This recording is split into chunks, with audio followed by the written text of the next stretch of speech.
So, before you start Genshin Impact, there is one thing you need to get off your chest, one thing you need to decide. It is, are you going to be a free-to-play player, also known as F2P, or are you going to be a Dolphin, someone who spends just a little bit of money, or are you going to be a whale, one who dumps a lot of money into the game? Genshin Impact is a gacha game.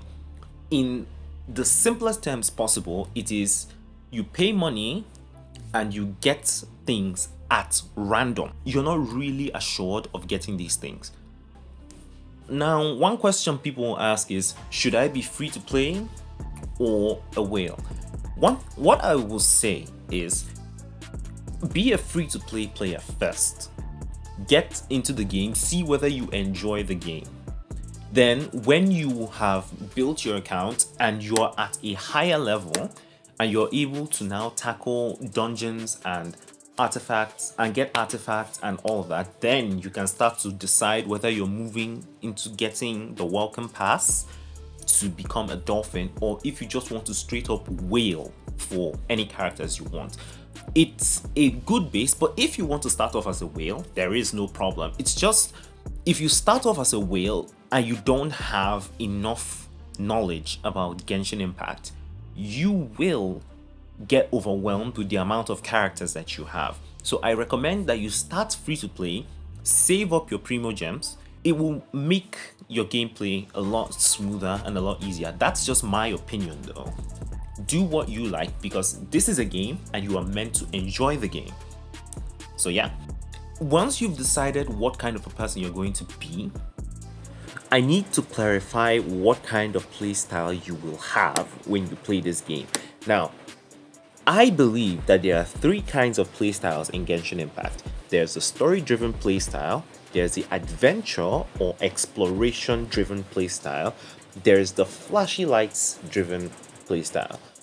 Many people have various other playstyles that they believe in, but I believe that all of those are just subsets of these three that I just mentioned above. So let me give a brief explanation of all these different playstyles that I'm talking about right now. The story-driven playstyle describes the kinds of players that live only for the story. Basically, they get the game, they play the story, they're done with the game. They don't really bother about anything else. The only times when they actually care about any other thing like upgrades and all of that is really when there is a need for it. If not, they mainly focus on the story.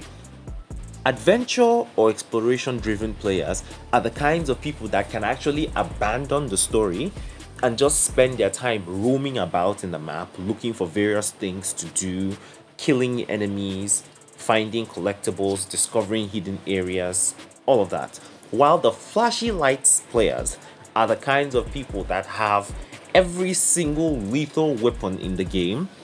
They are looking for ways to be Saitama and deliver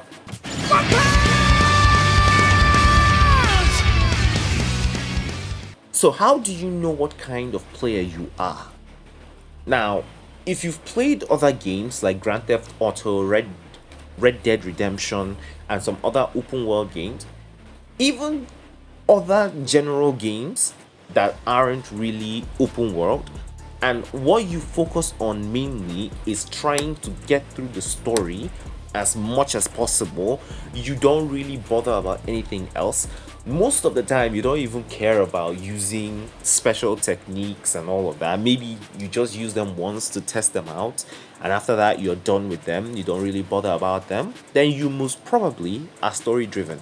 Now, if you find yourself just driving around, killing enemies, provoking the cops in Grand Theft Auto and all of that, and sometimes when you see a collectible, a hidden collectible in a mission, you can leave the mission entirely and go looking for that collectible, then you most probably are adventure driven.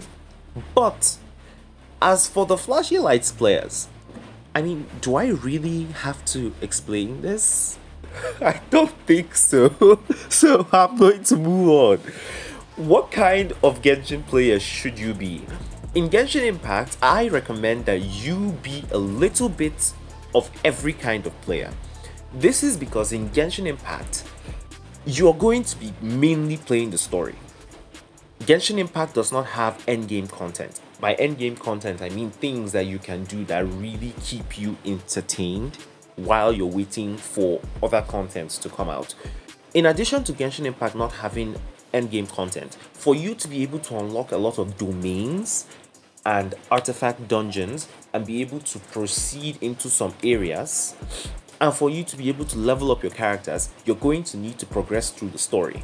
So because of that, this is going to make you become a story-driven player. But then as you continue to progress through the game will start to get harder. Bosses will start to get harder. Enemies will start to level up. And you will need to start doing lots and lots of damage before you're able to actually kill enemies as quickly as you would like. This is where you're going to have to find yourself becoming a flashy lights player. You're going to have to learn about elemental resonance, elemental reactions, and all of that. But then for you to be able to deal a lot of damage, you need to level up your characters. And for you to level up your characters, you need resources. And resources you can only find through exploration and farming dungeons or domains. So as you've noticed, you've done every single thing that I mentioned. You're playing the story, you're looking for high damage, and you're exploring. This is exactly why I'm telling you to put your mindset that you're going to be doing all these three things. Don't expect that you're going to do one thing and be able to progress and do a lot of damage and enjoy Genshin Impact as much as you can. Now, I'm not saying that if you don't be all three of these things, you will not enjoy Genshin Impact. You definitely will enjoy Genshin Impact. Especially if you're a story-driven player, you will find the story of Genshin Impact is very interesting. So you will enjoy it. Now that you've hopefully gotten a very basic understanding of what you'll be doing in Genshin Impact, it's time for you to create your account, and I'll meet you in the login screen. Click the video in the end screen of this video to move on to the next one.